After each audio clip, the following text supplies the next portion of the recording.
Hey there YouTube, fellow fans. This is Daniel, back again for another video. So today I wanted to answer a couple questions that people had regarding a specific topic. A couple of you have been asking me about what it means when the age of Aquarius comes fully into the celestial sphere, as far as the transitioning from the age of Pisces. So basically, a little bit of background about the age of Pisces, or all ages really in general. Each age roughly runs about 2,000 years. And this is a very gradual thing, moving from age to age. It doesn't happen suddenly, it doesn't happen overnight. It's a transition that occurs over a long period of time. Roughly out of the 2,000 years, there is a general cusp kind of period that'll last from about 1 to 200 years at the beginning and end of each age. And this kind of thing can be seen throughout history as the ages have gone by, the transitions that have occurred. The age of Pisces, of course, was dominated by illusion, mystery, religion, a big factor with the age of Pisces. So, there was a real emphasis on those things. There was a real emphasis on people seeking piety, people seeking something greater than themselves in terms of God and in terms of things coming to light as far as the supernatural goes. Of course, the birth of Jesus Christ. And other figures that represent a very Piscean way of living and of being. Of course, the age of Pisces also saw a great upheaval and great delusions of grandeur for world leaders that came and went during that period. And so what does it mean in the age of Aquarius as far as where society's going? Well, no one can really set the dates specifically. It's kind of a fluid thing as to when each period begins and when each period ends. However, but in our time right now, it can generally be said that we are living in that cusp period between the age of Pisces and the age of Aquarius, with very obvious signs that the age of Aquarius is dawning upon us. In this next over the course of this next 100 years, that most of us won't live to see the end of. We're living within the beginnings of it. That's why the date really can't be narrowed down. But we're definitely living within a cusp period where the things that are traditionally considered Piscean are beginning to fade away or into the background, while many of the things that are considered Aquarian in nature are beginning to be seen at the forefront, and the dawn of this new age, like it or not, really. And so what does that mean for society? Well, the coming and going of ages is really, it's really a grand thing. You can kind of think of it in terms of in a super context to what the trans-Saturnian planets mean for all of us. Of course, many of you know that beyond the range of Saturn, Uranus, Neptune, Pluto, and many of the fixed stars that are around that area, they don't affect us on an individual level specifically, in so much as the way that the closer planets do: Mercury, Venus, Mars, Jupiter, the Sun, of course. So it's different. It's more on a generational scale, and it's more on a societal scale. And so with the age of Aquarius, we see the dawn of technology, we see the dawn of the space age, we see the dawn of social media, ironically enough. We see really a coming together of the world in a way that we never have before. The rise of the UN, the rise of, just different things that create a more Aquarian energy within the planet. Aquarius, of course, is a sign that is in some ways a group thinker, but in some ways very individualistic. Aquarius represents the individual par excellence. Don't fence me in. I'm going to do what I want. It's all about me. That is what Aquarius is all about when push comes to shove. As would befit its Uranian nature at its base.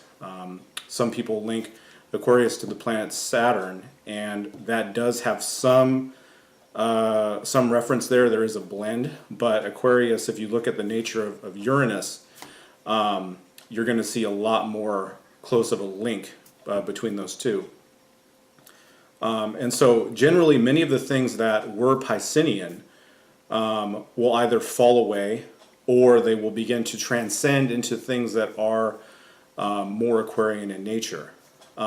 So technology in particular will be used to either prove or disprove, depending on which part of the pendulum you see, the nature and existence of God. That's a very big thing, as you can see with CERN and with the Higgs boson and the particle collider, all of those things going on right now within the dawn of the age of Aquarius. And so depending upon how you feel about those things, this is what's happening. This is what's going to become anew.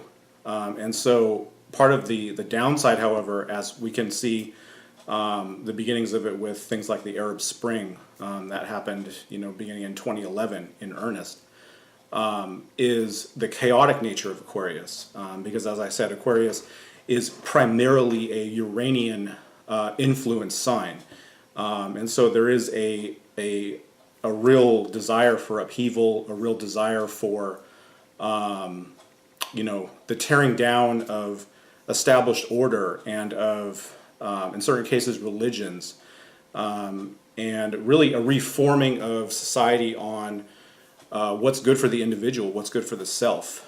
There is a danger in that, however, because you see, Aquarius is one of those signs where individuality benefits everyone to a point, but then there becomes a need for a collective resolve. And so Aquarius simultaneously, and this is where the Saturnian nature kind of comes into play, you have a situation where I wouldn't say an Aquarian person in terms of a planetary dominant or a sun sign specifically, but a person who speaks to that energy is going to come to the front, come to the fore, come to the prominence, and claim to have answers, claim to have a sense of what's right and wrong, and a lot of people will follow individuals like this during the age of Aquarius. So really, apart from being a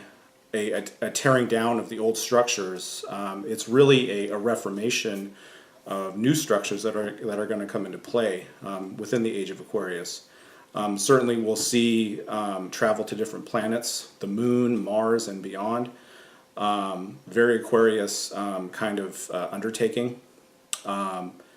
We'll definitely see the rise of things like Bitcoin. Cryptocurrencies is another area where the age of Aquarius is going to really show itself, because of course Aquarius believes in within its energy, being Uranian, that some of these old institutions, be it military, political, economic, are past their time and have to be reformed or destroyed. This is part of the chaotic nature of Aquarius, and so within the economic sphere, you're going to see the rise of Bitcoin, even more so than before. I know it's way down from what it used to be, but trust me, that is not going to end. That is, if anything, that's going to increase. And so we have self-driving cars that are making their way in the next coming decades, despite some really awful incidents where you had somebody who was killed by a self-driving car because it identified them as a stick or something. But nevertheless, the age of Aquarius will bring about these things. Criminal justice reform, whether you believe in that or not, is also part of that. And really just a general reshaping of society. in the world, really. And so looking forward, living in this transitional phase, there isn't really a whole lot that you or I have to be concerned with too much in our lifetime. But for future generations, it's going to mean a lot of different things. It's going to mean, especially for our grandchildren, really a coming into an age where, looking back, it's completely different. It'll be like the way that we look at the early 1800s, where you had certainly a more Piscean focus than now, but definitely going to be very, very different from even our own time. So this has been my analysis of the age of Aquarius. Again, responding to certain people who were looking at understanding what it means for the world, what it means for us individually, and moving forward. And so, this kind of thing ties into economic astrology, where there's financial aspects where you can game the market and things like that, and look for trends and different things. I don't delve too much into that. It's pretty speculative. But generally speaking, these are the things that we're going to see coming down the pike in the near and distant future. So I hope you all have been having a great day. Continue to comment, and I look forward to seeing you again very soon. Have a great day. Bye.